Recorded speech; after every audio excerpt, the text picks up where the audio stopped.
actually my, I guess because he works at the other brewery. Yeah, he works in Faneuil Hall. So he was like, it was certain questions I was trying to ask him, and he didn't know the answer just because he said this is not my normal. Albert just tried to ask him where's the edibles. Yeah, that's all I wanted to know. He didn't know, so he had to ask his friend. Yeah. But I had a good time with the good people there. It was not too packed. It was perfect. It was getting chilly because it was raining. Yeah. Yeah, so in Boston, it's definitely chillier than Jersey. Thank you to Sam Adam. I have a flight stick where they bring the flights. Oh yeah, so they bring this. It looks like a wooden paddle to paddle your fucking culo, if you in a frat. Or you could paddle the canoe. Or paddle canoe. So it's a big handle made out of wood, and you put each. No lie, too. The flights, each side was pretty big.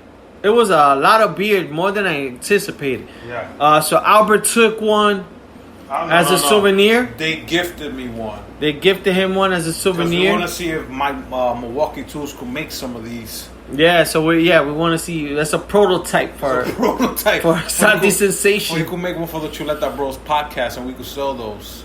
Yeah, so now every time you listen to the podcast, you could have a different flight. You could have water, soda, beer, and a shot in this flight holder.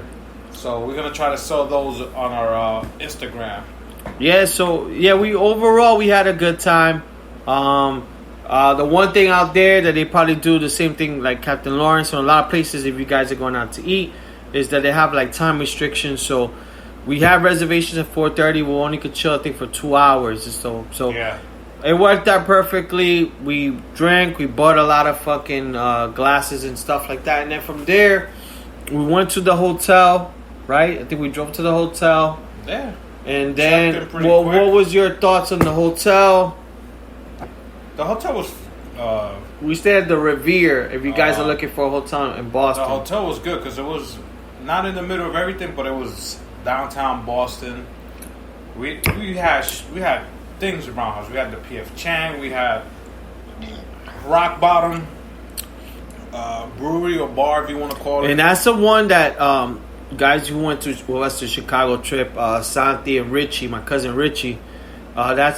We were thinking, me and Al didn't get a chance to go, but we're thinking that's the same Rock Bottom that we went to in Chicago. Exactly. Yeah. Which is called Rock Bottom. If you read when we drove by like 50 times, it just said Rock Bottom Brewery. Yeah. So I'm like, yo, that's got to be the one that we went to in Chicago, and we sat down and had. That's when Richie was telling everybody on how to commit fraud. Not how to commit, but how he fixes it. Yeah, but the hotel was fucking nice. The room, big enough. There was no bellboys. Excuse me, people. From the beginning, they tell you there's no cleaning service until we check out. So it's not like other hotels where you check out, you could put, please clean my room for the bed could be made. There's none of that. They're only going to do that when we check out. If you need extra towels, toilet paper, tissue, you got to call down. They'll bring it up to you or you go pick it up. No bellboy, so we had to bring, our last day, we had to bring up our little dolly or cart so we could bring our bags down. But I'm okay with that.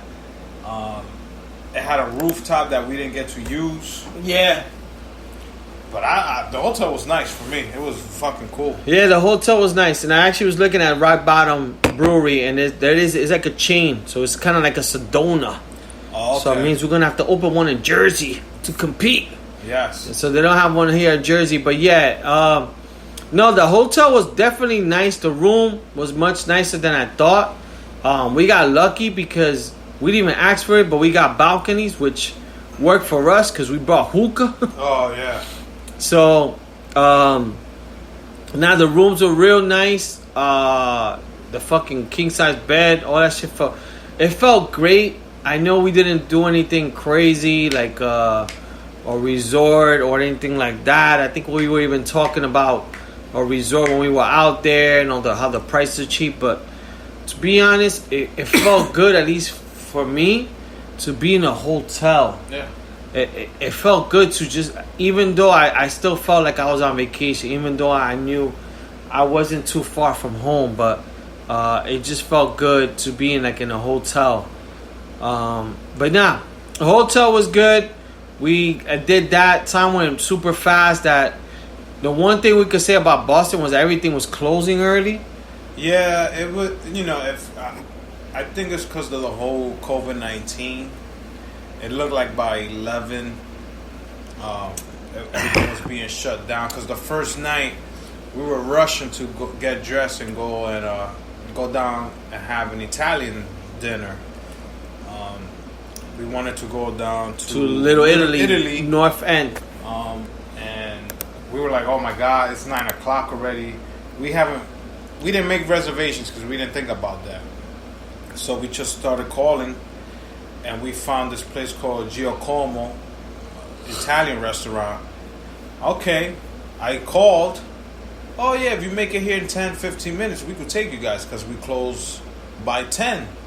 So I told everybody, let's just get an Uber, Lyft, and let's go. It take us to a Giacomo, but when we get out, I guess he's the owner, Italian dude with his hair slicked back and chains. Hey, I saw you guys coming out the van and I felt bad. I didn't know. I was like, dude, I just called. Oh, let me find out. And then, oh no, you called the other Giacomo down in Italy. We were like, holy shit. So now it's like 9:30. Everything's closing. We like, let's just take a shot and let's see what we could do. So we went to Little Italy. Yep. And we started walking. And this place was pumping. Like, Little Italy was... So people like Al said, so we got an Uber from our hotel, right? And everything like closed, dead. We're in the downtown and we're like, fuck it. And we everything looked kind of dead. We're driving by different places. I think Chinatown, and we're like, that place was like, yo, we're closing Giancarlo. So we were like, fuck it, I was like, I just told the Uber driver North End, whatever. So we were like, all right. He took us to the North End, and when we got there, we're like, what the fuck? It's like the hidden party that you don't know. It's like when they tell you, yo, the address is 2014 something street, and you go there, you're like, yo, there's nothing going on. Then you open the door, the party's going on. So we were like, holy shit, we were like, finally. Because, in the end of the day, we're kind of New Yorkers. We're on vacation. We're used to seeing shit open. Yeah. Even though we live in Jersey now. So we were like, yo, this is right up our alley. Open. Lights. So we were like, So we were walking. And as we're walking, we're like then trying to decide what spot to hit up. I think we have the one. We wanted to go to Giacomo, but that one was closing. Yep. And we saw another one, but it looked like it didn't have enough. But then we just saw Cantina because it was one of the ones that we Googled. No, it was the one that recommended from the girl from our hotel lobby. Yes. She recommended as her spot. So we were like, I was like, yo, that's the one. So we went down. The funny thing is when we sit down, we were like, we're going to eat here. That's it. That's it. And then I saw the one that Giacomo across the street. But nah, man, we had good Italian food. What I loved about Cantina Italy restaurant was the waiters. It's like they came straight out of Italy. Our waitress is like, yo, she's Spanish, bro. Yeah, I think they're all actors. I think she's Spanish. I think she says certain words in Spanish to us. And she kept talking with the Italian accent. Yo, let me tell you something. Yeah. The lasagna's so good. I'm like, yo, I'm in love. Yeah. Then you hear another waiter talking to another party. Hey, a Parmigiani? Hey. They don't even say Parmesan. They say Parmigiani. Hey, my friend.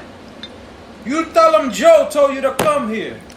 Yeah, okay? You come here, you get gelato, you get cheesecake, anything you want. Tell them Joe sent you. And I'm like, oh my God, I feel like I'm in Sopranos or something. Yeah. This guy had slick hair back, the chains going on. I was like, yes, we're going to eat. First thing I saw on the menu was Parmigiana de Pollo. And I'm like, okay, chicken parm. I'm going with that. I think Lee ordered the same thing. I had the same thing. That shit was... My girl was undecisive, but then the waitress said, if you like lasagna's authentic. I was like, boom. She took that. I forget what Yanni ordered. Yanni always orders the exotic plates. Yeah. My girl had the veal. Oh, there it is. She had the veal something, but that shit was real good. It smelled good. It was real good. It was... And to be honest, they didn't rush us to eat. They were like pleasant. They were like, just enjoy your dinner. Yeah. Blah. Don't worry about it. We had the option that we could eat inside because there was one couple that was eating inside. But we was like, yeah, we here. We never know we coming back. No lie, it was a little chilly. Oh, it was kind of cold. We had the wine going on. The chicken parm was to die for. I haven't had a chicken parm in a long time, and I was like, I hope they don't fuck this up. But the shit was on point. Yeah, even so it came with like a different type of pasta. I think she called it botolini or botoli. Yeah, I don't know. It's basically kind of like a humongous rigatoni. Yeah, like a jumbo side of but that. They only shit. give you 6. Yo, those 6 were fucking good, bro. My girl was like, "Yo, why they only give you that little bit?" I was Yeah, like, I think know, that's I the know. way it is. Yeah, But I was like, the chicken cutlet was so huge. yeah. It was, and then she was like, "You want parmesan?" I was like, "Yes, keep it coming." Okay.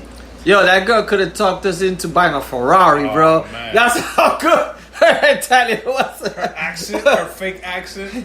You Then I don't, wanna you don't s- want a Honda, you want a Ferrari, or a Lamborghini. I'm like, okay. No, then I went inside to use the restroom, and the lady making the pina coladas, the bartender, Yeah. a blonde older lady with glasses. I was like, "Oh, I'm in the restroom." "Oh, do you look at the restroom right there?" And I was like, "Oh, thank you." Then I come out, and I was like, "Oh, I'm looking for my waitress," because it just popped into my head. "Yo, we want to do a little birthday thing Yeah. for you. What you want? We put anything you want on the cake." I was like, "Oh, I'm just looking for the waitress for. I want to know what kind of cake." She goes, "We got a tomato. What was it called? Tiramisu, that shit was real We got good. tiramisu. We got the cheesecake." And I'm like, damn, they got all these options. I was like, yo, just you pick the best one you think. She's like, don't worry. I put as a name. We go sing. I was like, you don't have to sing. You just bring it out with a candle. You don't. No, don't worry. I make you feel like family. I was like, all right. Yeah. Good. So the food was great. We took tons of pictures, but the thing is that I kept seeing everybody walking by. So that means that avenue was like the one popping avenue in the whole downtown area. And they were open to later than 10 o'clock. Yeah. Some places close to 11. The place we stayed eating was 11:30, 12 o'clock. Yeah. Other places, no lie, they were probably closed at 10 because they were smaller pizza shops and stuff like that. But There was like a smaller version of the Little Italy in New York. I mean, way smaller. I would say it's like a 8-block stretch. As the one in New York, that shit goes all the way from Houston to Canal. But that little avenue reminded me of 8th Street. So you see when you come out of Papaya in the Greener Village, and then you're walking down and you see Dallas Barbecue, and this. It reminded me of that little strip, but it was even more narrower because in the nighttime you could drive perfectly, but in the daytime when we went to go get the cannolis, I was like, what the fuck? You can't even drive around here because it's so small. Yeah, it's similar to the Little Italy in the one in by Mulberry, but no, it was. We got lucky because we were all hungry. I think at that point we were like kind of losing faith because we checked a few spots and everything was closed. I didn't think we were gonna eat that night. Yeah, no, we didn't. To be honest with you, I was like kind of same thing. I didn't know what the fuck we were gonna find. We were in the cab. I didn't want to be the downer, the Debbie Downer. But I'm like, we're not gonna eat. We just using Lyft to come down here. We ain't gonna do nothing. But then when we found that spot, taking a shot, people. We were like, yes. We got dinner. We got to drink some good wine. Yeah, the wine was real good. No, man, no complaints. To be honest, man, like the service was great. The wings place that we went to Connecticut, on point. The guy really fucking attentive, helpful. When we went to the Italian place, Cantalina, really good. And then from there, what do we do? So then from there, we pretty much like